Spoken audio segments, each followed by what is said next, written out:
Alors, donc aujourd'hui, on va poursuivre le module 2 sur le transgénérationnel, mais avec l'application des lois systémiques dans notre vie quotidienne. Donc, c'est là où on rentre enfin dans le vif du sujet qui nous intéresse là, pour la formation parents conscients. Sauf qu'il fallait bien que je vous explique avant le contexte qui permet de comprendre ça. Du coup, les lois systémiques, c'est un des grands principes des constellations familiales. Et pour savoir comment les appliquer, évidemment, il faut que je vous explique quand même ce que c'est ces fameuses lois systémiques. Déjà, le grand principe, c'est que le système prime sur les individus. Donc, lorsque le système se porte mal, eh bien, tout le monde en souffre. Ça paraît logique quand on y pense. Et s'il se porte bien, tous les individus en profitent. C'est un système gagnant-gagnant. Donc, quand on comprend que le système familial, c'est un système, on comprend que c'est l'ensemble du système familial qui doit se porter bien.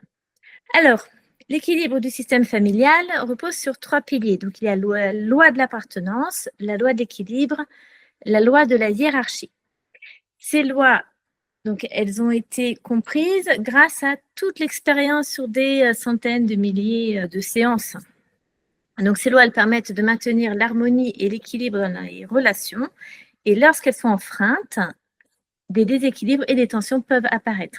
Et justement, c'est en constellation familiale qu'on voit ces déséquilibres et comment on peut les rétablir.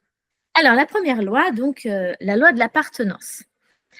Alors, la loi de l'appartenance, il y a 2 notions. La première, c'est la non-exclusion. Donc, là, je vous ai mis un petit schéma de mobile. Imaginez les mobiles pour enfants. Imaginez qu'on enlève un élément. Qu'est-ce qui se passe? Tout se décale.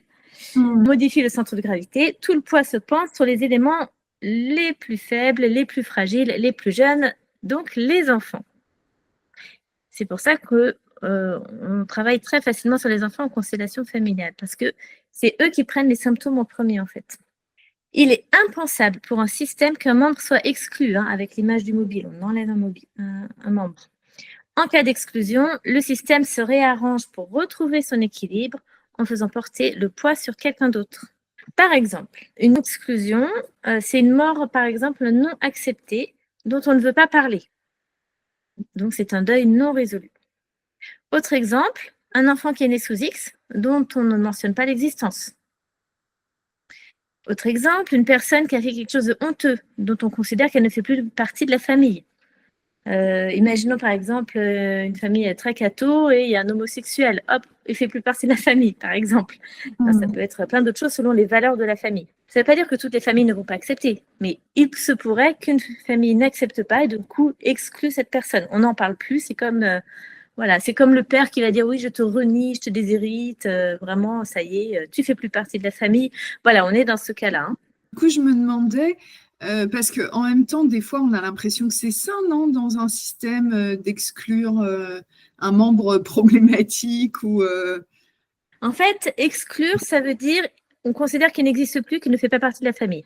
C'est différent de ne pas s'entendre avec quelqu'un et de ne dire plus on voit souhaiter plus le cette voir. personne parce qu'elle agresse tout le monde, par exemple. Oui, ça, c'est pas pareil. Ouais, ok. Ça, c'est on se met en sécurité. Voilà, c'est ça. Par exemple, je pensais dans les familles où il y a de l'inceste. Voilà, on se dit, ben, on va plus fréquenter cette personne parce que c'est dangereux pour tout le monde. C'est ça. Donc, soit on l'exclut, on n'en parle plus du tout. Là, c'est une exclusion. Oui. On fait comme s'il n'avait pas existé. Soit Oui. on sait qu'il a existé, mais juste on ne le fréquente plus. C'est pas de l'exclusion. Au sens des lois systémiques. Okay. Exactement. Oui, parce que la mort non acceptée dont nous ne devons plus parler, par exemple, là, c'est vraiment. Par exemple, j'ai fait un IVG et personne ne le sait. Ou vaguement, ça s'est su comme ça, mais c'est un peu tabou. Enfin, voilà, c'est ce truc-là. C'est pareil, personne n'est au courant en général. Donc, effectivement, c'est une très bonne question. Donc, c'est toujours dans la loi de l'appartenance. Et la deuxième notion, c'est l'égalité d'appartenance. C'est-à-dire chaque membre, et ça répond un petit peu à la question, chaque membre du système a la même importance. L'argent ne donne pas d'importance. Donc, c'est pas parce que le grand-père a fait la fortune de la famille qu'il a plus d'importance que le bébé qui vient de naître. C'est ça l'égalité d'appartenance. À partir du moment où j'ai été conçue, j'allais dire je suis née, même pas. À partir du moment où j'ai été conçue et que j'ai eu une existence, que j'ai commencé à vivre, J'ai autant d'importance que n'importe qui. Les actes honteux ne diminuent pas l'importance. Donc, par exemple, un père incestueux, etc., il a toujours sa place dans la famille. Au niveau systémique. Hein. En fait, au niveau systémique, il faut comprendre qu'il n'y a pas de bien et de mal. Il y a le système doit fonctionner. Et les actes glorieux ne donnent pas plus d'importance. Donc voilà, c'est vraiment l'égalité d'appartenance. Deuxième loi, la loi de l'équilibre. Quand on parle de la loi de l'équilibre, c'est donner-recevoir. Cette loi, elle permet la circulation de l'énergie dans le système. Donc, par exemple, les grands donnent aux petits. Donc, ce sont les adultes qui donnent aux enfants. Et les enfants, plus tard, lorsqu'ils deviendront adultes, donneront à leur tour à leurs enfants. C'est pas parce que mes parents m'ont beaucoup donné que moi, je dois beaucoup leur donner à eux. Non, non. Je reçois de mes parents et je donnerai à mes enfants. En cas d'inversion des rôles, la circulation est inversée. C'est encore quelque chose qui est observé. Alors, dans le couple, l'homme protège et la femme nourrit, alors de manière un peu ancestrale. Hein. Donc, il n'y a pas de dette entre femme et mari parce que l'énergie peut être l'argent, l'amour, le temps donné aux enfants, etc. Donc, ils donnent autant l'un que l'autre parce qu'ils ont des rôles différents et complémentaires. Et même si aujourd'hui, on trouve par exemple un mari qui s'occupe des enfants et la femme qui travaille, c'est pareil, hein, pas de problème. Alors, qu'est-ce qui se passe si on donne trop sans recevoir? Eh bien, l'autre ne peut pas rembourser. En fait, je crée une dette et ça crée un déséquilibre. Par exemple, imaginons une femme qui travaille, elle a fini ses études, elle travaille, et son mari, lui, il fait des études ou il se remet à faire des études, par exemple. Mais il ne pourra jamais lui rendre tout l'argent qu'elle a apporté pendant des années. Et ça pose un problème. Autre exemple, un thérapeute qui donne et ne reçoit pas. Voilà, si je donne trop, je ne reçois pas, ça va déséquilibrer le système, la relation. Qu'est-ce qui se passe si on ne sait pas donner? Si on ne sait pas donner, on coupe l'échange. On coupe l'énergie. Cela conduit à l'isolement. On a l'exemple en bande dessinée de Picsou avec l'avare. Et donc, en gros, ils se retrouvent tout seuls, ces personnages. D'ailleurs, pas plus tard que ce matin, j'avais une cliente qui me parlait de son grand-père, qui effectivement, sa grand-mère, elle disait à ses enfants en pleurant, je suis désolée, j'ai rien à vous donner à manger. Le grand-père, il gagnait de l'argent, il était le seul à travailler, il gardait tout pour lui. Il donnait à peine d'argent à sa femme pour qu'elle fasse les courses et qu'elle nourrisse ses enfants. Il est mort tout seul, en fait. Hein. Ils ont divorcé. Elle a dû travailler pour nourrir ses enfants. Puis finalement, même en étant seule à élever ses enfants, elle s'en sortait beaucoup mieux. Et lui, il est mort tout seul. Voilà. Et qu'est-ce qui se passe si on ne sait pas recevoir? Eh bien, on ne reçoit pas d'énergie. C'est le cas des dépressifs. Ils refusent de prendre. Alors, ils font pas exprès. Hein. Moi, j'ai été dépressive. C'est un mécanisme inconscient. Hein. Moi, j'ai été dépressive, c'était lié à la blessure d'abandon. Hein, c'est souvent ça. C'est-à-dire que comme on croit que le lien est coupé, on croit qu'on ne peut pas recevoir. Et comme on doit se débrouiller tout seul, on doit se faire fort et on se croit des fois au-dessus de l'autre par système défensif de sécurité. Et on ne prend pas l'énergie. Du coup, il n'y a pas d'énergie. Ça se change. Hein. En travaillant sur soi, on peut inverser ça. C'est un vrai problème de ne pas savoir recevoir. Hein, c'est comme celui qui a tendance à être un peu sauveur aussi. C'est pareil, il donne, il ne reçoit pas. Donc ça déséquilibre. Alors, on peut aussi utiliser un léger déséquilibre pour entretenir les relations. En fait, on le fait assez naturellement. Vous allez observer, par exemple, je reçois du positif. Par exemple, un service. Eh bien, en remerciement, je vais rendre, mais un petit peu plus. Et ça va entretenir la relation. Et puis l'autre, après, il va rendre aussi encore un peu plus. Voilà, donc tout ça nourrit la relation. Maintenant, imaginons que je reçois une énergie négative, une insulte, un reproche, de la méchanceté. Eh bien, je vais rendre un peu moins.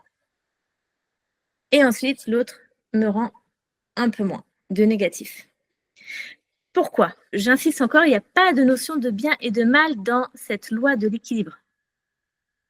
Parce que si je reçois une énergie négative et que je rends de l'amour, l'autre, il se dit, je te fais du mal et je reçois de l'amour, je continue. Hein. Et cela entretient une relation perverse. En même temps, je me dis, mais si on rentre dans ce cercle de je reçois une énergie négative, je te rends moins, l'autre rend moins, je rends encore moins, ça arrête la relation. Non, il y a un moment, il faut re-rentrer dans une énergie positive. On rend du négatif, hein. On rend du négatif. Oui. Oui. Je veux dire, à un moment, si on rend que du négatif, plus personne n'a envie d'être dans la relation. Alors, ça peut être deux époux qui se disputent, hein. Oui, mais je suis bien d'accord. C'est ça. Parce qu'à force de se rendre du négatif, on se dit, je vais aller voir ailleurs, c'est pas très intéressant. Alors, sauf que se rendre du négatif entre époux, entre frères et sœurs, c'est pareil, hein. Et bien, ça arrive régulièrement, hein, je veux dire. Je suis d'accord, mais à un moment, on rechange, on repasse à donner du positif, malgré tout.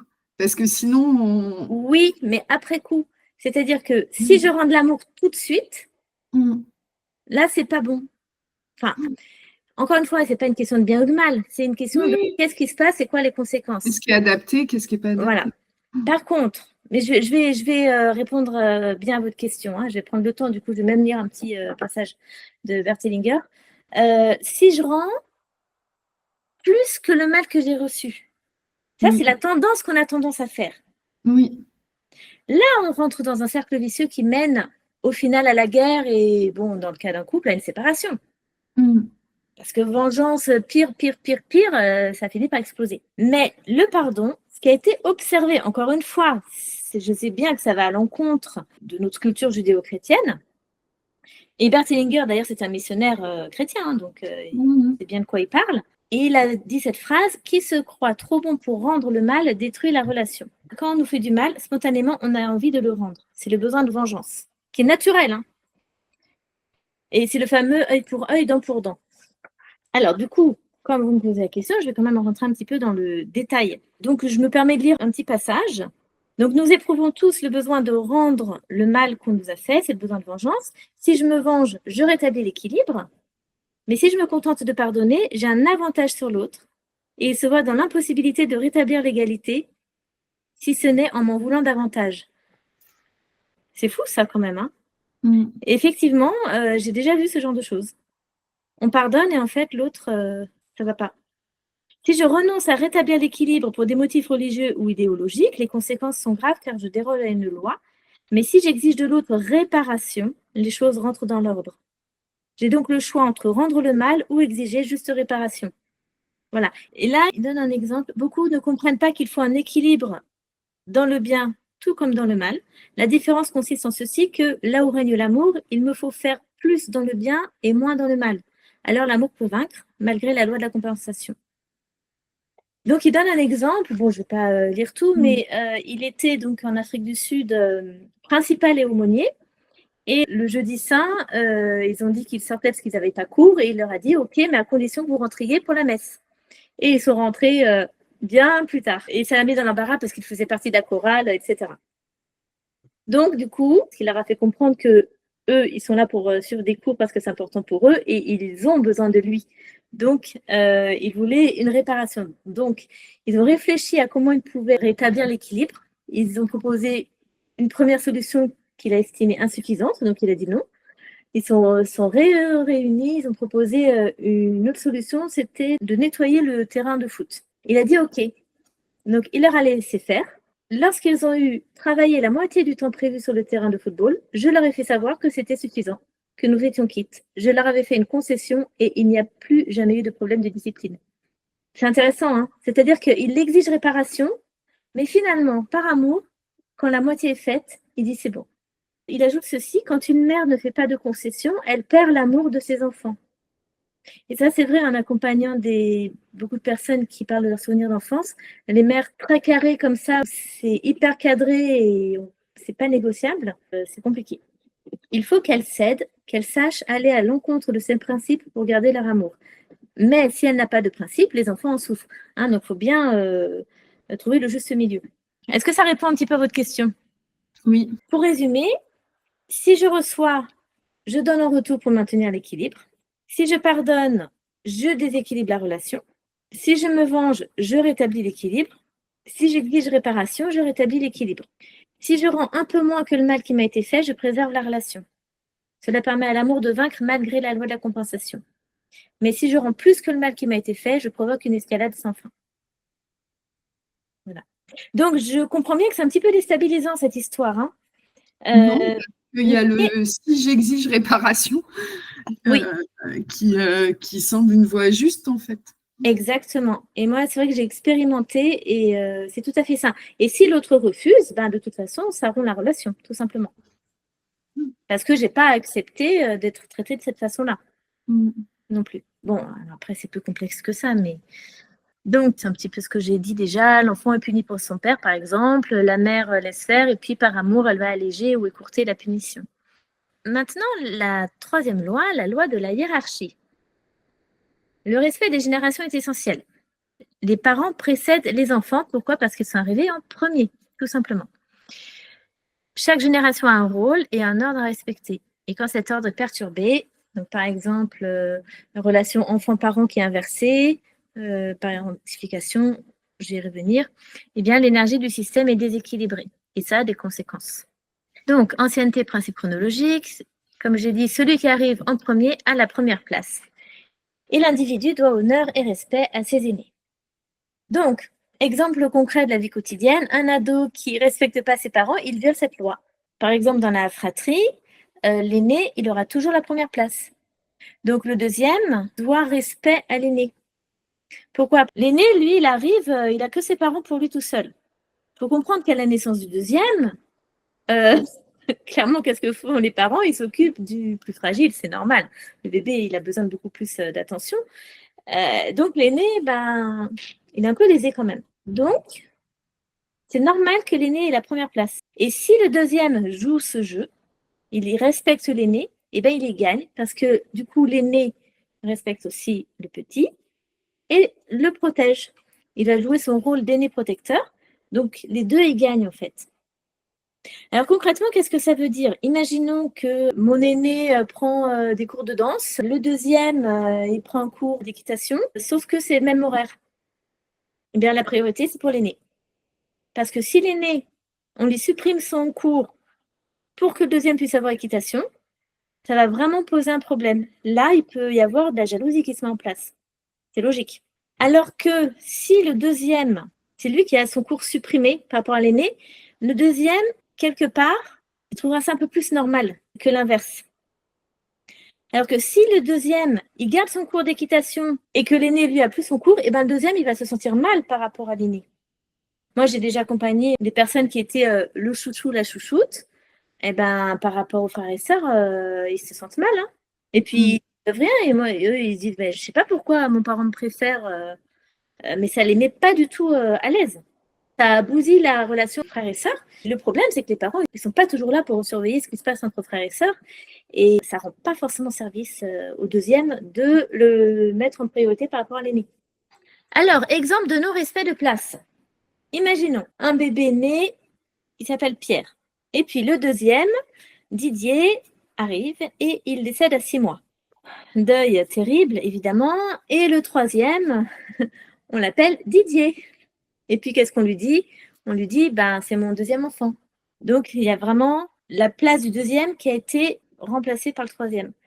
Donc le troisième, comme on lui dit qu'il est le deuxième alors qu'en fait il est le troisième, il va avoir un problème de place et un problème d'identité. Parce qu'on lui a demandé de prendre la place du deuxième. Alors, dans la loi de la hiérarchie, il faut différencier ce que le membre a fait de honteux ou glorieux et sa place dans le système. Donc, c'est pas parce que l'aîné a fait un truc pas terrible et le deuxième, il a fait des études que les parents voulaient alors que le premier, il a décidé de faire autre chose.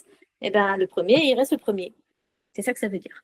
Est-ce qu'il y a des questions? Alors maintenant, on va voir comment on applique ça concrètement aux relations parents-enfants. Je l'ai un petit peu évoqué tout à l'heure, mais là, on va rentrer beaucoup plus dans le détail. La première chose, les parents donnent la vie aux enfants. La vie, c'est quand même le plus beau des cadeaux. Hein. Si on est tous là, c'est qu'on est bien content d'être en vie et nous devons être dans la gratitude par rapport à nos parents. Parce que quand on parle de la relation parent-enfant, évidemment, là, on est dans une formation pour votre relation parent avec vos enfants, mais cette relation parent-enfant, elle concerne aussi vous et vos parents. Et vos enfants, ils voient très bien comment vous êtes avec vos parents. Hein. Donc, tout ça, ça passe. Donc, cette gratitude par rapport à nos parents, elle est essentielle juste parce qu'ils nous ont donné la vie, peu importe leur comportement par rapport à nous, même s'il n'y a eu rien d'autre, même s'ils nous ont abandonnés, qu'on ne les a jamais connus, ils nous ont donné la vie. Donc, en tant que parent, à partir du moment où vous avez donné la vie, vous avez déjà fait le plus beau des cadeaux à vos enfants. Donc, pour ceux qui ont tendance à culpabiliser, déjà, vous avez donné la vie. C'est déjà bien. Bravo. Alors, au niveau énergétique inconscient, si l'enfant refuse le lien, j'en ai un peu parlé tout à l'heure, par colère ou par mépris vis-à-vis de ses parents, par exemple, qui l'ont abandonné, si je prends un exemple vraiment en gros, imaginons un enfant né sous X, eh bien, cela revient à refuser de recevoir la vie. Donc, encore une fois, on peut comprendre que l'enfant soit en colère, mépris, qu'il refuse le lien. Je veux dire, déjà, il ne fait pas exprès, il est quand même bouleversé par ses émotions intérieures, mais c'est la conséquence que, comme il refuse l'énergie de vie, cela conduit à dépression, pas d'énergie, fatigue permanente, lourdeur, plombée, du mal à se lever le matin. Voilà, c'est ça les conséquences. Encore une fois, je ne suis pas là pour critiquer l'enfant qui fait ça. C'est juste, et on comprend bien qu'il ne peut pas faire autrement, mais il y a des conséquences. C'est juste de reconnaître ces conséquences-là, à quoi c'est lié en fait. Alors, pour rejoindre ce que vous disiez tout à l'heure, au niveau conscient, certains parents sont réellement toxiques et l'éloignement géographique est salutaire. Donc en réalité, il est possible d'avoir un profond respect pour ses parents et de les accepter tels qu'ils sont, et pour autant, pour se protéger, maintenir la distance avec eux. Deuxième chose, le don de la vie fait honneur aux parents. Si l'enfant accepte la vie, cela fait honneur aux parents. Troisième chose, la hiérarchie familiale, donc le principe d'ancienneté, on en a déjà un petit peu parlé. Donc dans une famille, ceux qui arrivent en premier sont prioritaires par rapport aux suivants. En premier, on a les parents, donc en jaune et en vert. Ensuite, le premier enfant en rouge, le deuxième en rouge et bleu, le troisième en vert et blanc et le quatrième, le bébé. Pour comprendre ça, il faut se placer au niveau archaïque. Imaginez-vous, alors dans la préhistoire, archaïque, c'est pas anodin parce que toutes ces informations-là, elles sont dans notre cerveau reptilien qui est responsable de la survie, qui prend le dessus par rapport à tout le reste. Donc ce que je dis, c'est vraiment là sous-jacent en nous, même si on s'en rend pas compte, mais c'est ça qui prend toute la place. Donc, voilà l'explication. On s'imagine à la préhistoire. Imaginons, il y a très peu de nourriture. Les parents, du coup, ils donnent tout à leurs enfants. Eux, ils se privent, ils meurent de faim. Il se passe quoi? Ils condamnent leurs enfants à moyen terme. Voilà, exactement. C'est pour ça que dans la nature, c'est ce qu'on voit. C'est le plus fort qui mange en premier. C'est une question de survie de l'espèce, donc de survie du système. Même si, avec notre regard à nous de civilisation, on se dit, oh ben non, il faut quand même protéger les plus faibles, etc. Oui, aujourd'hui, on peut se permettre, on n'est pas dans un truc de survie, mais au niveau archaïque, en nous, on a quand même ça. C'est pareil pour la fratrie. Imaginons, on donne tout au bébé, et c'est les autres qui vont mourir. Encore une fois, c'est très cru ce que je vais dire, j'en ai bien conscience, mais c'est juste pour comprendre ce qui se passe très, très, très au fond de nous. Si l'aîné meurt, il faut refaire, imaginons que l'aîné ait 10 ans, il faut attendre que le bébé grandisse jusqu'à 10 ans pour arriver au même niveau de connaissance, de capacité de survie, etc. Alors que si le bébé meurt, par exemple à 1 an, ça va être beaucoup plus rapide de refaire un enfant qui va réavoir 1 an. C'est un peu cruel, mais c'est une réalité biologique. C'est pour ça qu'on dit que la priorité, c'est l'aîné. Alors là, on n'en est pas à calculer la portion de nourriture, mais voilà, c'est dans les relations.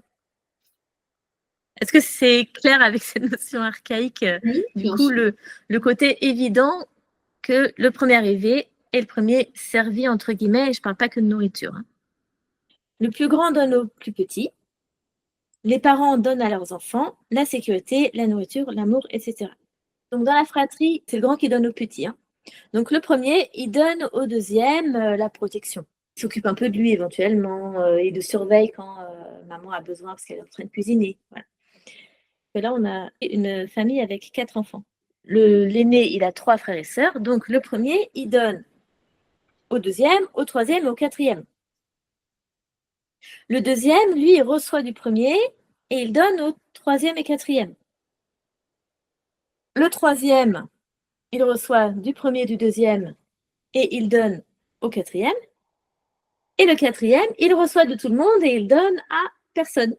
Donc, le dernier, il contracte une dette en quelque sorte. Et il pourra rééquilibrer le système en donnant plus tard aux parents. C'est-à-dire qu'il y a certaines familles, moi j'ai déjà vu, effectivement, c'est le petit dernier qui s'occupe de ses parents en fin de vie. Sauf que parfois aussi, on voit que c'est l'aîné qui s'occupe de ses parents. Et là, c'est parce que dès l'enfance, il y a eu une inversion de rôle. Donc, c'est pas OK. Enfin, quand je dis c'est pas OK, encore une fois, c'est pas un jugement, c'est juste que ça crée un déséquilibre. Alors, la loyauté. Il faut comprendre que pour l'enfant, le lien avec ses deux parents est vital. Donc, l'enfant fera tout pour garder ce lien. Il est archaïque et n'a rien à voir avec l'amour. Et donc, ce lien archaïque se manifeste par la loyauté. Par exemple, quand je fais comme mon père, je ressens comme lui, ou je vois comme lui, ou je pense comme lui, c'est un lien. Ou je fais le même métier que lui, c'est un lien. Cela prouve que c'est bien mon père et que je suis bien son enfant. Ça me fait penser à une fille que j'avais connue. Elle n'avait pas connu son père et bon, elle a choisi un métier assez particulier. Elle était ébéniste.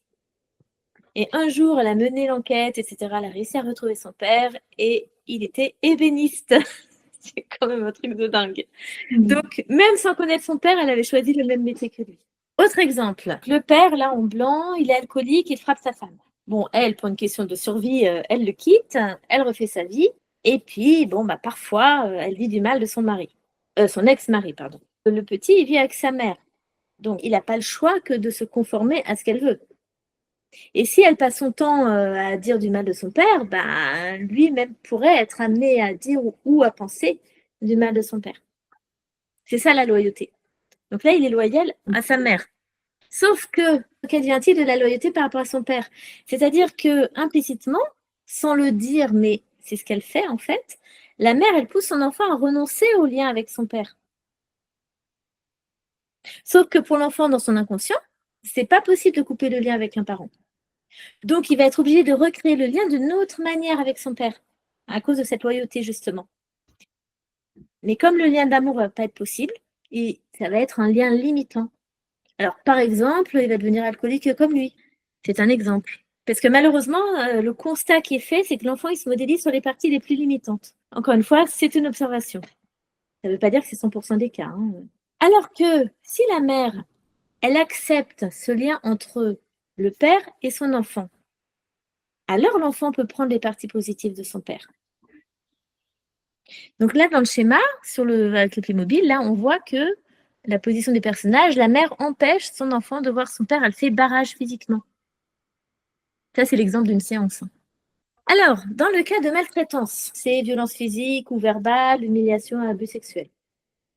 Quand l'enfant maltraité n'a pas de lien positif avec son parent, ça arrive qu'il y ait quand même un lien positif, hein, mais bon, quand il n'y en a pas, le lien limitant prend le relais. Donc, l'enfant va forcément reproduire quelque chose de négatif de son parent maltraitant. Alors, ça peut être par exemple le comportement maltraitant lui-même. C'est en général ce qui se passe d'ailleurs.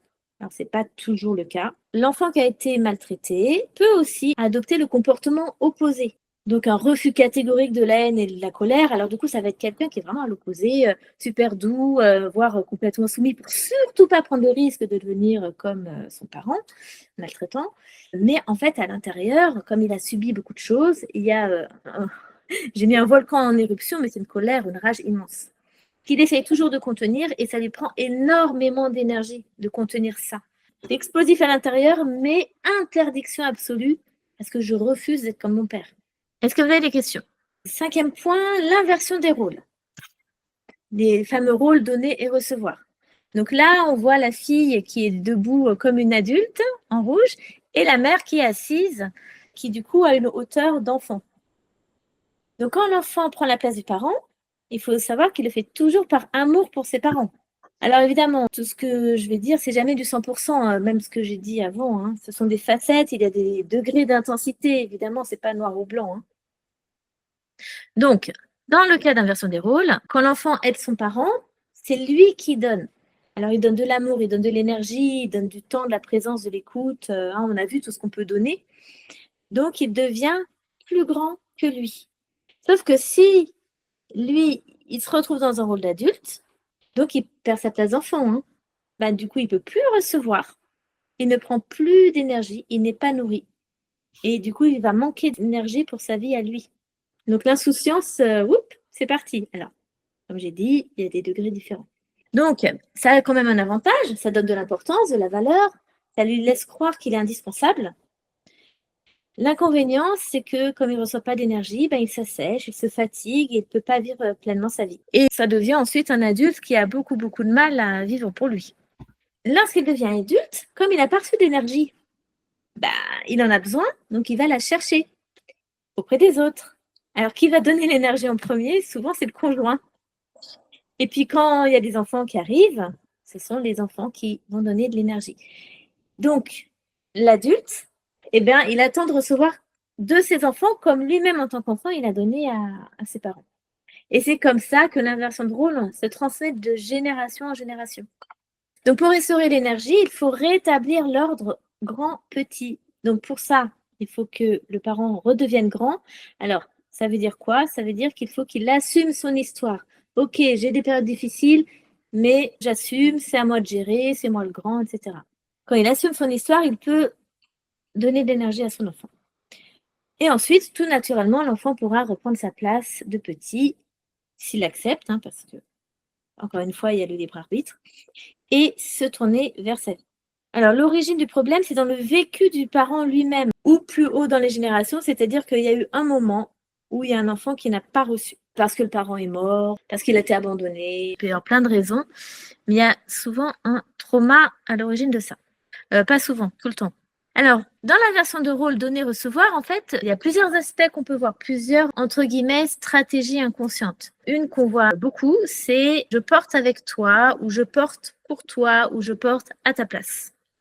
Par exemple, des exemples que je vois régulièrement en séance d'ailleurs. Maman, je porte ton enfant IVG parce que tu n'as pas pu l'assumer. Je le porte à ta place. Le problème, c'est que cette personne, comme elle porte cet enfant, elle vit les mêmes choses que vit cet enfant. Par exemple, si cet enfant s'est senti exclu ou s'il est très en colère d'avoir été exclu, la personne est dans ce sentiment-là, alors que ce n'est pas le sien. Autre exemple que j'ai donné avec les enfants des nazis de Bert Hellinger, papa, je porte ta culpabilité. Autre exemple, maman, je porte ta colère contre mon père. Ça, c'est l'exemple que j'ai donné tout à l'heure, avec le papa alcoolique et le petit garçon qui vit avec sa mère. Autre inversion des rôles, la parentification. Alors ça, c'est quand le parent voit son enfant comme son propre parent à lui. Alors donc, par exemple, je suis la mère et quand je vois mon fils, je pense à mon père. Donc, le parent investit, alors c'est totalement inconscient, son enfant dans un rôle parental. Alors, ça peut être deux aspects. Soit parce que le parent, il est dans le manque. Par exemple, mon père m'a manqué, il m'a pas donné d'amour, donc j'ai vraiment considéré mon fils comme mon père, c'est-à-dire je vais attendre, je vais essayer de compter sur lui, voilà. Ou alors, c'est complètement l'opposé, le parent rejette l'enfant parce qu'il rejette son parent. Par exemple, je déteste mon père et du coup, je déteste mon fils qui me fait penser à mon père. Par exemple, j'ai eu un père incestueux, j'ai une énorme colère intérieure, pas forcément conscientisée d'ailleurs, et mon fils, il m'exaspère, il m'énerve, je suis en colère contre lui. Et lui, il comprend rien. Et ça peut être complètement inconscient. Enfin, en général, c'est inconscient. C'est ça la parentification. Donc, je reprends sur le premier exemple du manque. Je demande à ma fille de m'apporter ce que ma mère n'a pas pu, parce qu'elle est morte trop tôt ou parce qu'elle-même n'avait pas d'affection. Ce que ma mère n'a pas pu m'apporter, en général, c'est de l'amour. Donc, dans ce cas de figure, si je manque d'amour, je vais chercher l'amour chez mes enfants, mais je me fais croire que c'est moi qui leur donne. Oh, un câlin, je te fais un câlin, je t'aime tellement, etc. Mais en fait, au fond, c'est je prends l'amour. C'est pas je donne, c'est je prends. Alors, pour la maman, c'est pas forcément conscient, mais l'enfant, il le perçoit très bien.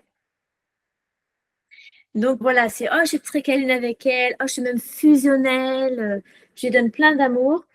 Alors qu'en réalité, elle fait tout ça pour prendre de l'amour. Bon, encore une fois, c'est pas pour dire c'est bien, c'est pas bien. Tout ça, c'est ce qui se joue au niveau inconscient. Donc, il faut avoir beaucoup de compassion là-dessus. C'est juste pour comprendre les mécanismes. Ou la maman qui va dire oh, heureusement que tu es là, ma chérie. Ou la maman qui va dire oh, mes enfants, c'est tout pour moi. Ah ouais, mais c'est tout pour moi. Là, l'enfant, il dit oh là là, mais quand je vais partir de la maison, ça va être l'enfer pour elle, la pauvre. Je peux pas partir de la maison. Ma mère, elle va s'effondrer. Donc, ça maintient l'enfant dans un rôle parental. Il faut que je reste à la maison. pour m'occuper de ma mère. Ou mon père, hein. Évidemment, c'est pas... Tous les exemples que je donne, filles, garçons, c'est interchangeable. Hein. Père, mère, il n'y a pas un sexe mieux que l'autre. Et donc, l'exemple où le parent rejette l'enfant parce qu'il rejette son parent, c'est vraiment tu lui ressembles trop, chaque fois que je te vois, c'est lui que je vois. Donc l'enfant est rejeté, humilié, mis de côté. L'enfant il subit la projection de son parent sur lui, d'une histoire qui ne le concerne pas. Encore une fois, ça me rappelle la séance que j'ai faite ce matin, que j'ai évoquée tout à l'heure. Sa mère, elle lui disait « Ah, t'as bien le caractère de ton père, hein ?» Sauf qu'elle passait son temps à critiquer son père. Donc, la fille, elle savait très bien que ça voulait dire que vraiment c'était une mauvaise personne en fait. Donc, c'était terrible. Mais finalement, quand on a un peu exploré l'histoire de la mère, de ce qu'elle avait vécu petite avec ses parents, eh ben, le père, c'était un peu un copier-coller de son père à elle, à la maman. Donc, il y a des projections. Mon père, sur mon mari, sur mes enfants. Et pourtant, c'est une fille, hein. Mais bon, ça fonctionne quand même. Alors, ça, on l'a déjà un petit peu vu tout à l'heure. L'enfant porte la colère d'un parent envers l'autre. Donc, par exemple, le petit garçon porte la colère de sa mère contre son père, donc son père à lui. Donc ça, je l'ai déjà montré tout à l'heure avec les Playmobil. Mais cela génère une double contrainte. Parce que ce petit garçon, s'il va vers son père, il perd sa mère, comme s'il la trahissait. Et s'il va vers sa mère, il perd son père et sa capacité de se construire en tant qu'homme. Donc, quand c'est un petit garçon, eh ben, ça peut conduire à la folie, en fait. Ça vrille complètement, quoi. Autre situation d'inversion de rôle. C'est pour montrer que l'inversion de rôle, c'est très insidieux. Hein, ça peut prendre vraiment plein de facettes. Donc, le parent prend son enfant comme confident. Lorsque le parent est débordé par ses émotions et qu'il les déverse sur son enfant, donc ben, c'est un peu ce qu'on appelle une poubelle émotionnelle. Et l'enfant, ben, il est là, il est coincé, en fait. C'est très compliqué pour lui de dire papa ou maman, j'en peux plus de tes histoires en fait. Des trucs. Donc l'enfant, il peut pas dire non, il prend, ça l'alourdit, mais ça le plombe, ça l'alourdit, ça peut même faire des problématiques de poids, hein, réellement. Donc il y a plusieurs niveaux de gravité. Il y a le parent qui se plaint, qui exprime qu'il est malheureux, qui globalement se victimise, d'accord. Niveau plus grave, le parent se plaint de l'autre parent. Le problème du parent qui se plaint de l'autre parent, c'est que l'enfant, il faut comprendre que même biologiquement, il est constitué de ses deux parents. Hein. Son ADN est constitué de chacun de ses parents. Donc, si mon parent se plaint de l'autre, c'est comme si mon parent critiquait la moitié de moi. C'est un vrai problème. Et le parent qui raconte ses frasques sexuelles, alors ça, ça anéantit complètement l'enfant. C'est vraiment le niveau de gravité qui a le plus de conséquences. Autre cas d'inversion des rôles, quand l'enfant juge ses parents. Bon, de toute façon, on l'a tous fait. Hein, encore une fois, c'est juste de prendre conscience. Donc, quand l'enfant a un regard méprisant sur ses parents, il se positionne au-dessus. Hein, vous vous rappelez, parents, enfants, adultes, quand je juge, je suis au-dessus. Et donc, quand je suis au-dessus, je ne peux pas recevoir non plus. Et le mépris, c'est une indignité. Hein, donc, il faut bien comprendre que c'est pas juste de juger ses parents. Le fait de mépriser ses parents a un double inconvénient. Le retour de l'univers, la personne elle sera méprisée à son tour. Encore une fois, c'est une observation. Et il n'y a pas d'énergie car elle refuse de prendre de ses parents. Alors évidemment, si le mépris est assez fort et plus le mépris est fort et global, moins il y a d'énergie. Et cela conduit encore une fois à la dépression, le manque d'énergie. Alors maintenant, on va voir les enfants adoptés. Il faut vraiment considérer que l'enfant a 4 parents. Ses 2 parents biologiques et ses 2 parents dits adoptifs ou nourriciers. L'enfant adopté, ce qu'il a vécu en premier dans sa vie, c'est l'abandon ou la séparation de ses parents biologiques. Donc, blessure d'abandon, qui influence sa relation avec ses parents nourriciers. Comme il a une blessure d'abandon, il va toujours avoir cette tendance à se sentir abandonné. Et qui est là le plus souvent en face de lui pour jouer le rôle de ceux qui vont l'abandonner, c'est ses parents nourriciers. Même si les parents nourriciers, ils font tout ce qu'il faut, bien, il va y avoir le petit truc, tout de suite, il va avoir tendance à se sentir abandonné. Donc, la plupart des problèmes que vivent les enfants adoptés avec leurs parents nourriciers ne sont que les conséquences de cette blessure d'abandon projetée sur les parents nourriciers. De toute façon, c'est simple. En constellation familiale, quand on reçoit des enfants qui ont été abandonnés par un ou deux de leurs parents, on travaille sur n'importe quelle problématique de sa vie, quasiment. C'est les parents biologiques qui apparaissent sur le plateau. Hein. L'inconscient, il choisit les parents biologiques. C'est le problème numéro 1. Et évidemment, la personne me dit « Ah ben non, ça peut pas être lui ou elle, je ne l'ai pas connu. » Oui, mais l'inconscient, lui, il sait très bien.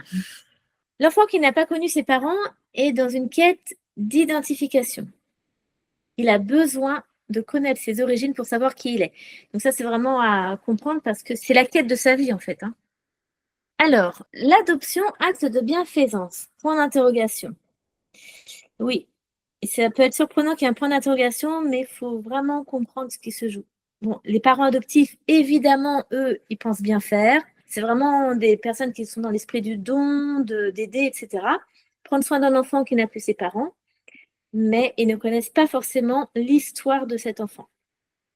Donc moi, j'ai regardé beaucoup de reportages, des témoignages d'enfants adoptés qui ont retrouvé leurs parents. C'est incroyable, les histoires de cas de kidnapping, parfois des arrangements financiers avec les parents biologiques. Mais en fait, voilà, derrière l'adoption, il y a un marché noir, en fait. Hein. Il peut y avoir même des réseaux qui tournent.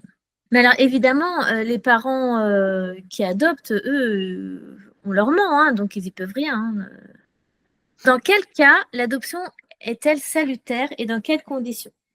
Si les deux parents biologiques sont vivants et que vraiment ils ne peuvent pas gérer cet enfant, l'idéal, c'est quand même de pouvoir garder un contact avec eux, parce que ça va permettre de garder le lien. Ça va éviter à l'enfant de recréer des liens limitants. Si les parents sont morts, l'idéal est d'être pris en charge par sa famille. Un oncle, une tante, un frère, une sœur, un grand-mère. Imaginons, toute la famille est morte. C'est la guerre dans ce pays où il y a eu un accident de voiture, c'est le seul survivant. Dans ce cas, oui. Et uniquement dans ce cas, oui, c'est un acte de bienfaisance d'adopter cet enfant qu'on ne connaît ni d'Ève ni d'Adam. Mais s'il y a de la famille vivante, c'est une énorme erreur de l'en séparer parce que cela le déracine complètement de sa famille. Et alors en plus, quand il est déraciné de son pays, là c'est encore pire. Il y a le pays, il y a la culture, il y a plein de choses. Donc l'idéal, c'est que l'enfant soit adopté dans son pays et si possible même dans la même région. Comme ça, il y a la même langue, la même culture, les mêmes codes. Et quand l'enfant change de culture, de langue, de pays, les sentiments d'insécurité et de déracinement sont exacerbés. Encore une fois, s'il y a un enfant adopté, l'histoire est faite déjà. Hein, donc, il ne s'agit pas de dire c'est bien, c'est pas bien. Mais c'est, encore une fois, prendre conscience de ce qui s'est joué pour lui, en fait. Alors, relation aux parents nourriciers. Donc, l'enfant adopté, il a une énorme colère contre ses parents biologiques, qu'ils soient morts ou vivants d'ailleurs, parce que ses parents biologiques, c'est une colère légitime, parce que ses parents biologiques, leur rôle, c'était de veiller sur lui, d'assurer sa sécurité, de s'occuper de lui, et ils ne l'ont pas fait. Donc, il y a vraiment cette colère légitime. Vous deviez vous occuper de moi et vous ne l'avez pas fait. Vous avez failli à votre devoir. Mais il peut y avoir aussi une colère contre les parents adoptifs qui, d'une certaine manière, l'ont volé. Il n'est pas rare que des enfants adoptés ont un ressenti d'avoir été victimes d'un rapt. Et cette colère est d'autant plus forte si on ne lui a pas annoncé les choses rapidement. Cela même peut aller jusqu'à la haine. Alors, dans la relation aux parents nourriciers, donc il y a cette histoire de quête, d'identification. Le problème, c'est que l'enfant peut sentir un conflit de loyauté vis-à-vis de ses parents nourriciers et parfois même s'interdire de mener ou de poursuivre des recherches par peur de les blesser. Et ça, c'est terrible parce qu'il y a un besoin fondamental pour lui qui est complètement légitime et nécessaire, qu'il s'interdit par amour, par peur de blesser. Et effectivement, certains parents nourriciers ressentent vraiment une peur de plus être autant aimé si l'enfant retrouve ses parents biologiques. Le meilleur cas de figure, c'est que les parents nourriciers ils puissent accepter et donner l'autorisation à l'enfant pour qu'il puisse s'autoriser à chercher ses parents biologiques. C'est très important. Alors maintenant, la relation entre les parents nourriciers et biologiques. Alors quand je parle de relation, je ne parle pas du fait qu'ils soient en interaction. Une relation, c'est quand on pense à la personne, même si on ne l'a jamais connue. Donc dans le cas où les parents biologiques ont abandonné leur enfant, ils sont reconnaissants envers les parents nourriciers. Quand une mère abandonne son enfant, elle espère que quelqu'un va s'occuper de lui. Enfin, c'est souvent ce qu'on retrouve. Hein. J'abandonne mon enfant parce que je ne peux pas lui offrir une vie correcte et je sais qu'une autre famille le fera mieux que moi. Donc, il y a une vraie reconnaissance. De même, les parents nourriciers sont reconnaissants envers les parents biologiques de leur avoir confié leur enfant. Ils l'ont fait parce qu'ils ont eu un besoin de le faire et grâce aux parents biologiques, ils ont pu nourrir ce besoin grâce à cet enfant. Ce besoin d'être un parent, de s'occuper d'un plus petit que soi, etc. Et cette reconnaissance, elle est encore plus forte s'ils voulaient avoir un enfant par eux-mêmes et ils n'ont pas réussi. Cette relation de reconnaissance, elle sera importante à exprimer, à verbaliser. Alors, toujours application aux relations par enfant, les enfants nés d'un viol. Quand on parle de viol, les viols par un inconnu, c'est assez rare. Hein. C'est très, très rare. Par contre, les viols conjugaux, c'est plus fréquent. Les incestes aussi, dans les familles, parfois, on voit ça. Et il arrive aussi que la mère ait vécu une relation intime comme un viol sans que l'homme soit forcément conscient qu'elle l'a vécu comme ça. Et ça arrive notamment quand la mère, dans son enfance, elle a été abusée. Donc, en fait, dans les relations sexuelles, elle revit ce trauma. Et donc, elle vit la relation comme un viol, alors que ce n'en est pas un. Bon, de toute façon, que ce soit une impression ou une réalité, ce qui est important, c'est la réalité de la maman, comment elle le vit intérieurement. C'est ça qui va avoir une incidence sur l'enfant. Le problème, c'est que la mère, quand elle voit cet enfant, c'est pas son enfant qu'elle voit, c'est le souvenir du viol. Son enfant lui rappelle en permanence ce qu'elle a vécu et elle rejette ce qu'elle a vécu, donc elle rejette son enfant. Consciemment ou inconsciemment, mais c'est un gros rejet. Et puis, évidemment, quand madame se remet en couple, le monsieur, le beau-père, lui, il connaît l'histoire, hein, donc il n'apprécie pas plus cet enfant que ça, parce que finalement, lui aussi, il va avoir le même regard que la mère. Et quand il y a d'autres enfants, la différence à voir hein, de comment elle élève le premier, issu du viol, et comment elle élève les autres. Donc, voilà, c'est des enfants qui ont une blessure de rejet extrêmement forte. Donc, il faudra rétablir la relation mère-enfant, le lien. Et pour ça, il faut d'abord dissocier l'enfant de l'acte de conception. Ce qui s'est passé n'a rien à voir avec toi personnellement. C'est vraiment ça. La relation au père. Cet enfant, lui, on lui a raconté que son père, c'est un violeur. Donc, si c'est une petite fille, c'est la définition qu'elle se fait des hommes, c'est son modèle. Et elle voit aussi les femmes comme des victimes des hommes. Donc, elle peut soit revivre ce scénario de victime, soit au contraire se dire moi je ne vivrai jamais ça et elle va prendre le contrôle sur les hommes. Donc dans les deux cas c'est limitant. Tant qu'elle ne libère pas son histoire, on peut le faire bien sûr, mais tant qu'elle ne le fait pas, ses relations amoureuses vont être toujours enfermées dans ce schéma, ce qui n'est pas vraiment épanouissant. Alors si c'est un petit garçon, l'enfant issu du viol, eh bien lui c'est le père, la définition qu'il se fait des hommes. Et comme lui-même, c'est un futur homme, donc dans sa tête, c'est je vais devenir comme mon père, un violeur. Donc évidemment, en effet, il peut devenir comme son père, même de façon complètement inconsciente, donc avoir tendance à avoir un comportement malsain vis-à-vis des femmes, ou au contraire, refuser d'être un homme pour ne pas faire de mal aux femmes, parce que lui, en tant que petit embryon, il a perçu la souffrance de sa mère. Donc il peut être lié à la souffrance de sa mère et du coup vouloir toujours protéger les femmes. Dans les deux cas, il est toujours enfermé dans cette croyance, un homme est forcément un violeur. Donc, il faudra rétablir le lien père-enfant, c'est-à-dire dissocier le père du violeur. Faire deux facettes de ce personnage. Ok, c'est un violeur, mais c'est ton père. Les parents donnent la vie aux enfants. La vie, c'est quand même le plus beau des cadeaux. Hein. Si on est tous là, c'est qu'on est bien content d'être en vie. Et nous devons être dans la gratitude par rapport à nos parents. Et la relation à sa propre valeur, parce que le problème de cet enfant, c'est je suis issue d'un viol, donc je suis un monstre. C'est vraiment ça que vivent les personnes. Et j'aurais pas dû être là. Et en plus, ma présence fait du mal à ma mère. Bon, donc c'est un empilement de dévalorisation, donc avec une culpabilité d'exister. Ce sont des vies très, très difficiles. Donc, il faudra vraiment, encore une fois, dissocier la valeur intrinsèque de l'acte de conception. Parce qu'en effet, il n'y peut rien, lui. Est-ce que vous avez des questions ?